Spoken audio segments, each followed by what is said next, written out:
Oh boy, special guest Chad Ford on the show today. So we're going to be talking about the draft, of course, on today's Locked On Mavs. It's the Locked On Podcast Network, your team every day. I'm Luka Doncic, and this is Locked On Mavericks podcast. Hey, Dallas Mavericks are NBA champions. Bang! Bang!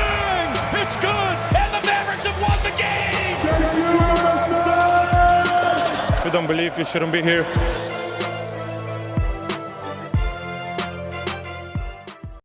And welcome. You are locked on to the Dallas Mavericks. My name is Nick Angstadt, media member and coordinator for the Locked On Podcast Network. And joining me, as always, my co-host, contributor at Mavs.com, the draft dude, the one we're thinking. What you got for me, Isaac Harris? I don't have any cool intro today because we're joined by literally my favorite guy who's covered the NBA draft for so long.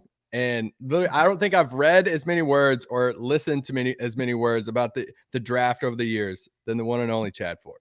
Chad, how are you doing? I'm doing great, man. I love the draft. I love this time of year. I got to say that I dream about the draft at this point. So that's probably not great, but I will wake up some mornings confused about, wait, did the Rockets take Scotty Barnes at 2? And no, or we're still a week away. But yeah, I mean, I absolutely love this time of year. We're almost there with Luka, having Luka dreams and thinking about it's almost gotten to that point with us, having talked about him for so long now. A couple years, maybe we'll get there, but yeah. All right. And I have to read this, by the way. This is our title sponsor today. So I'm not just trying to hype up Chad, but it literally says NBA draft GOAT Chad Ford, Locked On NBA draft host Rafael Barlow, and Locked On NBA host John Krause will be live this year covering the NBA draft here in Texas at the WFAA studio. So we'll be here in Dallas, Texas. Brought to you by Built Bar. Get the local expert analysis on each pick. Follow Locked On NBA on YouTube and watch our live coverage on July 29th at 7 p.m. Eastern, 6 p.m. Central. Also follow Locked On Network on Twitter. All right, today we're going to be getting into the 2020 NBA draft for the Mavericks, going a little bit of a look back because you said something that was incredibly prophetic on our Locked On NBA live stream show that just became a huge story. It was very small at the time, and then it just blew up completely with the Athletic article. We're going to talk about this year's draft to see if the Mavericks can get back in, maybe a couple of targets if the Mavericks decide to buy in or things like that. And then what should we expect from a brand new front office looking at a draft? And things like that. So we're going to get into that with Chad Ford. So let's start with it. I kind of just want to play this video straight up, straight out of the bat. This was us on the live stream last year, the Locked On NBA Draft live stream show. There's obviously David Locke. Twitter, by the way, I think just devalues these videos later because the quality is much worse than it was. But this is us on that draft night, and I'm going to play this video, and people hopefully can listen and hear a buzzword and a name that came up in this video. Green. I think Josh Green over Saddiq Bey is a fairly significant surprise to the way this draft was broken down, Chad.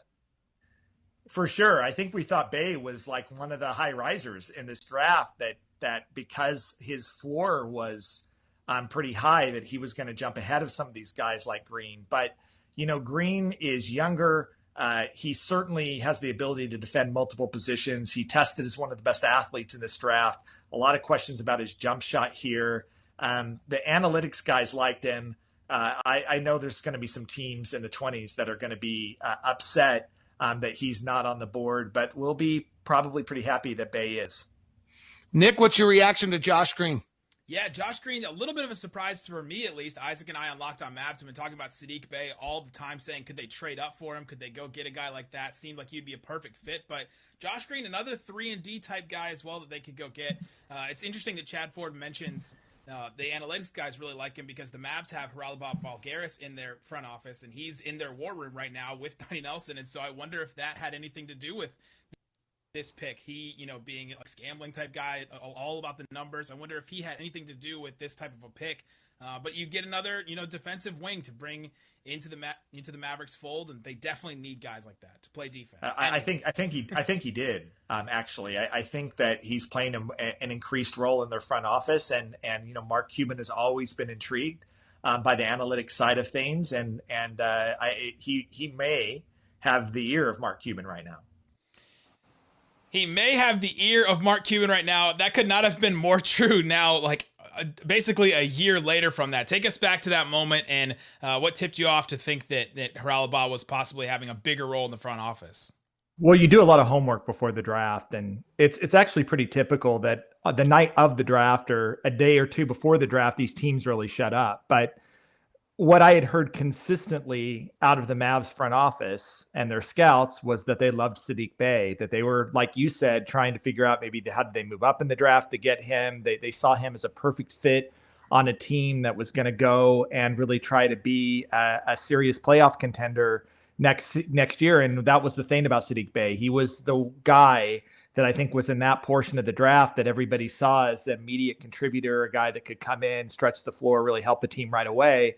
And that was their guy. And I had also heard complaints over really the course of an entire year about the role that certain other individuals were playing within the organization, how they had struggled to get Mark Cuban to pay attention to traditional scouting, and whether Donnie Nelson, Tony Ronzoni, the rest of that crew really continued to have the ear of Mark Cuban. And so when Josh Green, who was an analytics darling, goes to the Mavs, it was just me connecting the dots really quickly between those conversations about what had been happening and the fact that Bey wasn't there when I knew that was Donnie Nelson's guy, when I knew that was Tony Ronzoni's guy, when I knew that was the scouting department's guy, and they passed on him.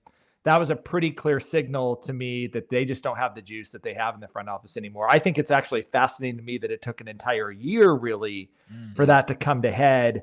And then, of course, the Athletic article sort of lays it all out in a way that I actually found to be fairly accurate from what I'd been hearing over the last year. I know Mark Cuban had a different take on it, but that's what I'd been hearing out of Dallas for a while. So it did make a lot of sense. I mean, it made a lot of sense to me that when it happened the way that it did, it went down. And look, this tension, by the way, I should point out, isn't always a bad thing.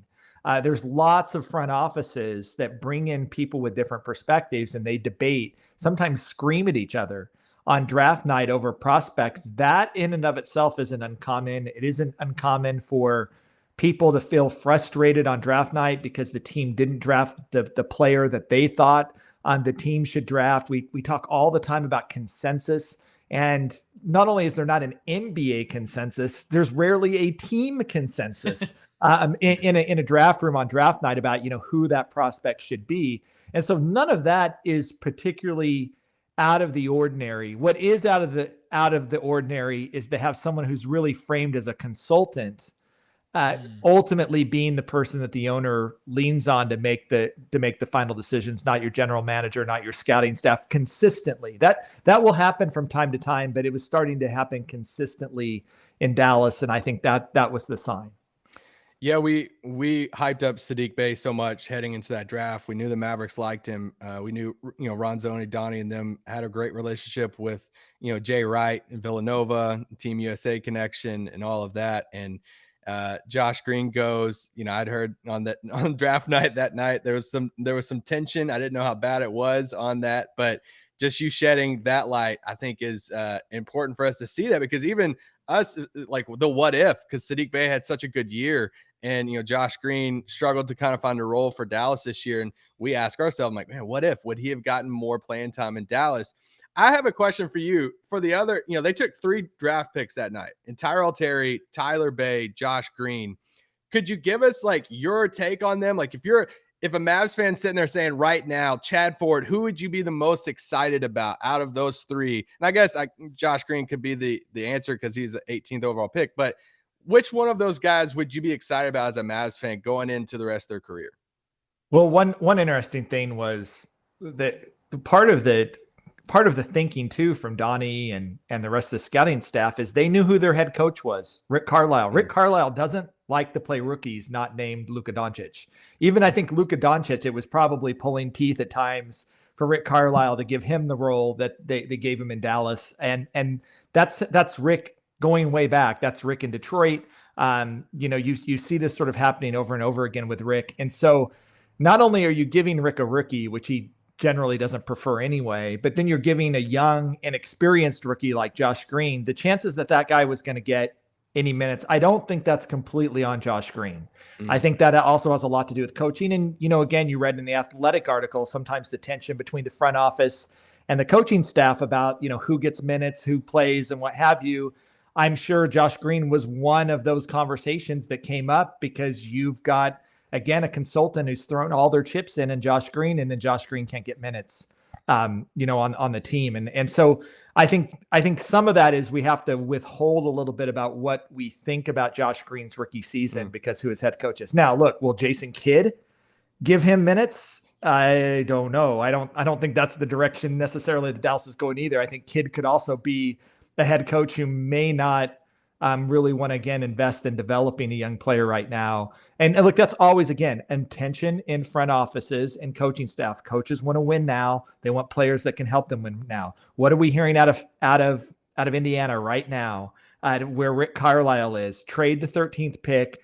Get me Eric Gordon. Get me CJ McCollum. Get me somebody who can come in and play right now. Don't draft at the 13th pick, someone who can't come in and play with me. That's just the tension. It's not just Rick Carlisle. So I think Mav fans just have to be patient with Green. I think that he's got a lot of talent. I really like Tyrell Terry, to be honest, coming into this. I thought he is a small guard who could really stroke the basketball. And while I didn't think he's as dynamic as, let's say, a Trae Young or someone like that, like maybe a Seth Curry type of role that he plays going forward. Again, he very weak, wasn't physically mature, probably needed that year, frankly, to continue to develop. But I think he's an interesting prospect. And then, Bey, who was a guy that the scouting crew really did like, by the way. This was probably the one where the scouts got their way with Tyler Bey as an elite athlete. And again, I didn't have a problem with any of the Mavs picks. I believe actually I gave them an A on draft night. It was sort of a combination of that and their trade, but I didn't have a problem with any of them. But the Saddiq Bey thing is like a serious question. But I am, look, as a draft Nick, it's somebody who just isn't mired to particular teams in their rebuild. The general rule of thumb is that you take the younger player, you take the higher upside player. That actually, even though it seems so risky to fans, if you look at it historically, it generally pans out better than playing safe and getting the 22-year-old guy who can come in and sort of help you right now. Saddiq Bey, I liked in the draft, had a lot of skills, but he was also a little bit older and, lacked that sort of elite athleticism. The upside wasn't there that there was with a Josh Green. And so I think there were reasons to argue for that. I just think Dallas was an unfortunate fit for him, given his trajectory and development. It's a lot of good stuff. We'll be back with more from Chad Ford about the 2021 draft. We got to ask, if the Mavs got back in, what would they do? What are potential targets? We'll talk about that. But I got to tell you first about Rock Auto. This episode is brought to you by Rock Auto. With the ever-increasing number of makes and models, it's now impossible for your local chain auto parts stores, the ones on the side of the road, to stock all the parts that you need. So why would you go there, try and look for the part? You have to go to the counter, and they're like, oh, we have it in the back. They go check in the back. They actually don't have it. And then you have to go back to the counter. They just order online anyway. You can just not waste all that time. Instead, go to rockauto.com right now. See all the parts available for your car or truck, and you can see that their prices are always reliably low for every single customer, not just the professionals, but the do-it-yourselfers as well. Go to rockauto.com right now. See all the parts available for your car or truck. Right, Locked On in there. How did you hear about us box? So they know that we sent you. Amazing selection, reliably low prices, all the parts your car will ever need. rockauto.com. We're here with the draft GOAT, according to our promo today, Chad Ford. What do you think about being called the draft GOAT? Like, that's such a big title. Yeah, it's awkward. And, you were reading that same copy, and sometimes I don't carefully look at the copy before I go. And so when I started reading it for mine, like that came out of my mouth, and I'm like, okay, we're gonna redo this. Not a thing Chad Ford would say, I don't think. No. All it really means is that I'm old. And I've been around a long time. I mean, that's really, and you can start to see the gray on the beard. Like that's all it means, is that when I started, I didn't have any of this beard and I had a lot more hair on the top of my head. That's experience. That's who I want to go to for my draft knowledge. For sure. For sure. All right. Speaking of draft knowledge, 2021 NBA draft. We just launched the ultimate mock draft that you're all over, breaking down some of these picks. The Mavs do not have a pick. So it's kind of weird that you're on this podcast today. The Mavs don't have a pick at all. But let's say that this Mavs crew, this new front office, and Mark Cuban decided to get back into the draft. Let's start with just the lottery. Who are guys in the lottery that you think the Mavericks should start looking at, or if they got a lottery pick, let's say, in like the 9 to 13 range or something like that? Who are some targets that would fit well with this Mavs team? Yeah, it's a little bit hard to know exactly how the Mavs would get there without, obviously they're not trading Luka, and they're not probably going to trade Porzingis. And frankly, what Porzingis trade value is in the league right now is a little bit hard to get my arms around. I've actually been trying to ascertain that, because that does seem to me to be one plausible avenue for Dallas, though they do seem, I think, to be more in win now mode than building through the draft. But, Franz Wagner is a guy that I think you would immediately look at and say he's a Dallas type of player. He's an analytics darling all the way. Alperen Sengun out of Turkey, same thing. On some analytics models, he's ranked number 1 in this draft, just off the level of production that he had in Turkey, where as an 18-year-old, he was the Turkish League MVP. Wow. And the Turkish League, by the way, for those that don't follow the Turkish League, is one of the 2 or 3 best leagues in Europe. So it's a very legitimate league with former NBA players, spread throughout the league. And so for an 18-year-old to come and do it, really, there's only one precedent for someone doing it like that, and that's Luka Doncic. And so when you're seeing Sengun put up those numbers like that, it's really interesting. And the same kind of knocks against Sengun. He's not the greatest athlete in the world. What position does he actually sort of play in the NBA? I think they're more legitimate with Sengun because he plays as a center, but plays as sort of an old school center right now in Turkey, with the league just evolving away from players like that. But it does seem to me, the one thing I'll say that he has in common with Doncic is he's got like a savant-esque feel for the game. It's otherworldly for a player his age, the way he sees the game, the way he, especially offensively, what he's able to do. And so, those were the first 2 players that come to mind, given what Mavs have liked in the past, both that they're not afraid to go after international prospects, and 2, they have a history of lately of relying on analytics to sort of tell them who they should be drafting in that range. And I'm actually going to throw another international player out there, because we just saw him play against Team USA last night in Vegas. Usman Garuba, who is getting significant minutes on Real Madrid this year, already is built like a veteran, NBA veteran, and already can defend. He was defending Kevin Durant last night, which is phenomenal for a 19-year-old, right? And probably could step in and do. And I think that's the thing with rookies. If coaches are more likely to play rookies if they're not going to just get destroyed defensively. And one thing about Garuba is that he would not. And so you could see him coming in and adding toughness and athleticism. He's got a crazy motor, the way he plays the game. All 3 of those would be guys that if I was Dallas, I'd be eyeing in this draft right now. Garuba's, you said the motor, that's exactly what I was going to hit. I love when players, and this is going to sound super cliche, but I love when young players try hard, and he just, you never have to doubt that with him. And I was actually watching Sengun stuff yesterday, and when I was doing stuff around the house, and his spin and drop, his spin off the block and drop, step, it's really impressive. Okay, into the first round. If Dallas trades into the end of the first round, 20 to 30, somewhere through there, they pick up one of those Houston picks. Who is a guy or a couple of guys that you're like, all right, that could be a Dallas fit? Well, I think at that point, and maybe some Dallas fans are, excited about this. You start to lose the international guys. They're either going to go, I think, fairly in the mid to late lottery, or they're going to be in the second round.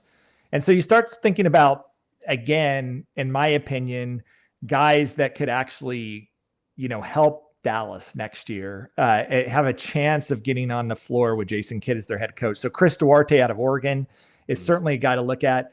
My guess is the analytics crew is very conflicted with him, because there's this one sort of truth that comes out of almost all analytics models, which is by the time you're 22 or 23, you're not a good draft prospect. It doesn't matter what sort of numbers that you put up, that the history of these guys at this age coming in and being really good prospects are low. Duarte is 24 already, which makes him one of the oldest draft prospects that we've ever seen as a potential first rounder.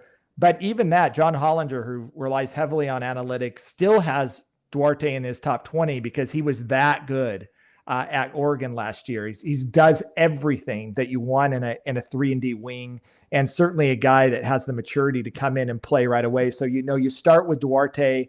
I think he's sort of an interesting, prospect there. Other guys that could be there, Jared Butler, who was just cleared by the NBA, medically, a guy that led Baylor to a national title, can play both backcourt positions, just plays with such maturity, such great defender coming out of Baylor. My guess is he slides a little bit in the draft because of just maybe a little bit of concern that he had to go through all those medical tests and what have you. But I think he's a safe first-round prospect, and certainly a guy that I, again, could see come in, bring toughness, be able to play both backcourt positions, and be a guy that Dallas could really use. It sounds a little like Brunson to me, like just a little Brunson-y. Maybe not the defense, but I think the more upside though than Brunson, frankly. I think he's a little bit better athlete. Brunson's turned out to be a really good, really good rotation player in the NBA, but I think Butler could be more than that. Coming up, let's get into some more second-round picks. They decided to buy into that, and then talk about what does a brand new front office do for draft prep. These guys are starting a month or a couple weeks before the draft started. So let's get into that with Chad Ford coming up. But before we do, got to tell you about BetOnline.ag. It's the fastest and easiest way to put some money down on sports. Right now, they have a couple of draft props right now. Be kind of interested now that we have Chad Ford on. You just mentioned Alfred Sengun. Over under 13th pick. The under is minus 140. The over is plus 100. So they're thinking that he goes 13 or higher. Would you bet on that? Yeah, I actually think he would. It's polarized in this draft, but you look at Charlotte and what Charlotte needs, and then San Antonio sitting there at 12 and what they need. Those are, and let's see what Oklahoma City does. They've got 16 and 18. They're always looking to move up. He's an Oklahoma City player all the way as well. I know they're sitting at 16, but I'm not sure that they'll be there at 16 on draft night. So those are all teams that I could see targeting Sengun in the lottery. Another prop is Chris Duarte. We just talked about over under 21.5. The over is minus 150. So that's the favorite. They think he'll go lower than 21.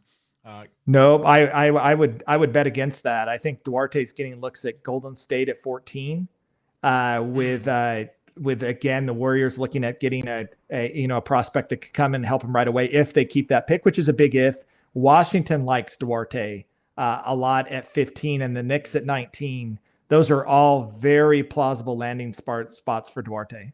There you go. Take that info right now. Go to betonline.ag. Use the promo code LOCKEDON. You'll get a 50% welcome bonus to your first deposit. BetOnline, your online sportsbook experts. All right, Isaac, we are joined by Chad Ford. We're talking about if the Mavericks got back into the draft somehow. Let's go to the second round. Chad Ford, if the Mavericks were able to buy a pick somehow to get into it or trade for something, send, I don't know, if they wanted if Tyrell Terry wanted to go somewhere else and they're like, let's send Tyrell Terry for a second round pick. Who are some sleeper type second round picks that the Mavericks could go after? Well, let's give a shout out to Rafael Barlow from the Locked On NBA Draft podcast, who has been pushing Vrens Bleinberg from Belgium all year, was not on a lot of NBA radar screens. But I think Rafael was right about him. I think more of the teams have looked at him and pushed for him. Here's a 7-footer who can handle the ball, can pass the ball, can shoot the ball. He's skinny, and he didn't play against great competition in Belgium, but he's a guy that I think Dallas could take and perhaps stash for a year, maybe it's overseas or two, or put in the G League and let him develop there, but with big upside. And, another guy, again, Rafael Barlow was all over him early on, Ibou Badji out of Senegal, playing in Spain right now. One of the most freakish athletes you'll ever see in a 7-footer, like freakish, like Dwight Howard-esque athlete and body right now. Wow. Doesn't really know how to play basketball yet. It's still very much in infancy there, but you can't teach that level of coordination, explosiveness, athleticism, body. Everybody's talking about Kai Jones going as a lottery pick, who also is really just in the beginning stages of figuring out the game of basketball. Everybody's drafting Kai Jones because of the athletic upside. Baji is a second round guy that, again, you let develop overseas and you bet on down the road, I think is a really, really good bet.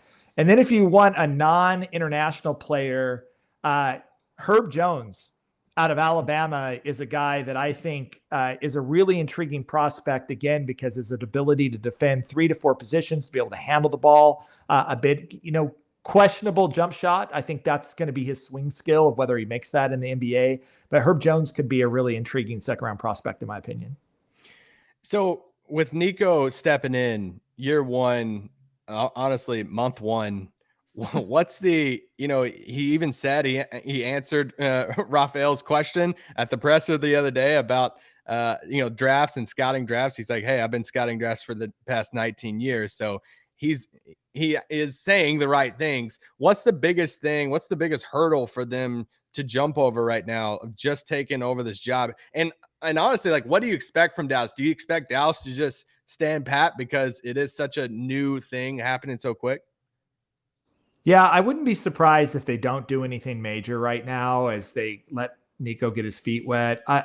I think the trend towards general managers like Nico make a lot of sense to me because of their ability to relate to players, which is just huge. Players have more power than they've ever had in the NBA, and that's meant that a lot of the ways that old school GMs have sort of approached this just don't work anymore. He obviously has experience in contract negotiation. He obviously has experience in recruiting. I mean, there's a lot of things that, and the connections are deep for him, deeply respected throughout the league. And so, this isn't someone who's going to just, pick up the phone and be like, who are you or what have you.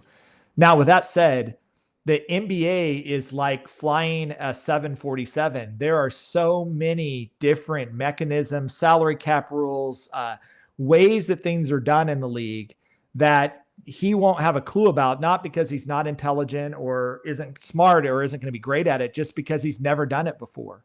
And one of the advantages of bringing up someone in the franchise that has a lot of experience doing that is that is the goal. So as long as he surrounds himself with people that really sort of understand the intricacies of the salary cap, the intricacies of how sort of trades are done in the NBA, sort of working through all of that stuff, he's going to be fine. And by the way, I don't think your head guy has to have those skills as long as he has someone on your staff that does, and you trust them enough to sort of understand what's going through. And I wouldn't be surprised to see maybe Dallas make another move for yet another sort of veteran executive that, as a consultant or someone that comes in and continues to sort of help with those things right now. But I expect, I could be wrong, but I expect that we're going to have a fairly quiet, draft and free agency as he gets set. This was about placating Luka, making sure that Luka is comfortable with the direction that the Mavs are going to go. And then I think they're going to have to just figure out where to go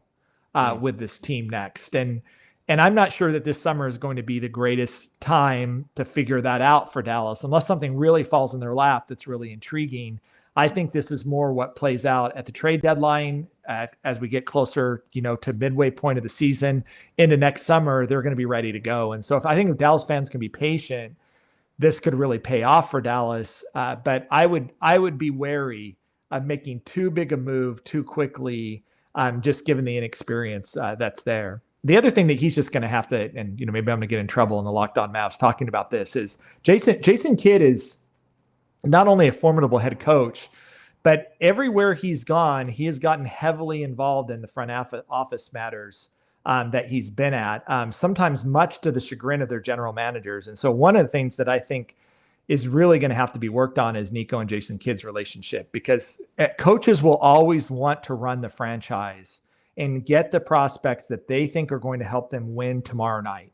That's what they care about, right? And general managers have to take a much longer view of this and try to decide, okay, maybe he helps us win tomorrow, but does he help us win in round 3 of the playoffs, or does he help us in 3 years? And Kidd has a reputation throughout the league of not caring about any of that. Who is it tomorrow? He gets enamored with certain prospects. He gets enamored, frankly, sometimes with, he's managed and rep by Excel and other Excel clients.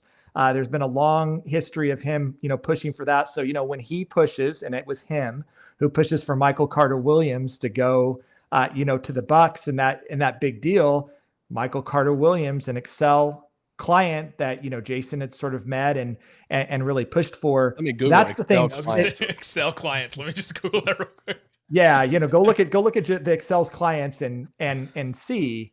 And this is something Nico is just going to have the juice to be able to tell your head coach it sometimes. No, you're going to have to play the guys that I give you, that you have a voice in this matter, but you're not the voice. And I think that's been hard for Jason Kidd in the past, given his type A personality, given how strong he is, and this as opinionated as he is. That to me is going to, if you see a lot of changes, that would be the thing that I would be unsteady about, and I'd just be watching as a Mavs fan. I think Jason Kidd can coach. I don't think he's got any business being a general manager. Well, let's hope all the stuff at the press conference that he said, I have learned, I've grown. Let's hope that's part of it, right? Yeah. Could I ask you a bigger Mavs question real quick? Is there anything that you talk to teams, agents, people all the time right now, especially during the busiest time of the year? Is there anything you're hearing Mavs wise, Porzingis wise, even not even like rumor stuff, but just like what's the general talk around the Mavericks right now around the league? First of all, I think the Nico signing Nico was very well received around the league generally. I think it was much more media that were miffed by this than anybody in the league who saw this coming years ago. And in fact, I think he's turned down multiple offers in the past. And so the fact that Mark got him, I think is just generally considered a coup for them and the right move. I would say that the Jason Kidd hiring was raised, a lot more eyebrows were raised around the league about that and why they made that choice, why they didn't bring in Jamal Mosley to coach there. I think given the developmental curve of Dallas and everything else, I think there's a lot more question marks there. And then as far as the roster, one of the things I've been trying to ascertain is what is Kristaps Porzingis's trade value on the market, because he's really the chip I think that they have if they want to make a significant move. Whether that's in the draft or just in swapping out players. And I think a lot of teams are trying to get to the bottom of what happened with Porzingis in the playoffs. Is this an issue where, health and just motivation and drive and all of that anymore just isn't the same as what it was, and he's just never going to be the player that he once was in New York? Or is this just the case of sort of miscast, wrong role, playing the wrong direction, COVID, frustration, all this sort of stuff, and getting him into a new environment, you get back to the Kristaps Porzingis that I loved and that lots of people really loved when they saw him, play in New York and at times in Dallas, as well. And I don't know the answer to that. I've been trying to get a handle on that. I just put together a trades column, like 5 proposed trades, and I wanted Porzingis to be one of them. But at the end of the day, I just couldn't figure out what his trade value was enough to actually even make a fake proposed trade for Porzingis that made much sense. Interesting. Good stuff from Chad Ford. You can find him on the Chad Ford's NBA Big Board podcast, as well as NBABigBoard.com. Go subscribe to that. Always great stuff. Of course, the ultimate Locked On mock draft. There's the live show that'll be at WFAA. You can watch that streaming live. Chad, you're just everywhere. Like the draft is it's exploding with stuff right now. Busy times, but anything good times. That I missed? Good times. No, I think you got it. Okay. There you go, guys. Thanks so much for listening to Locked On Mavs. Peace out. Boom.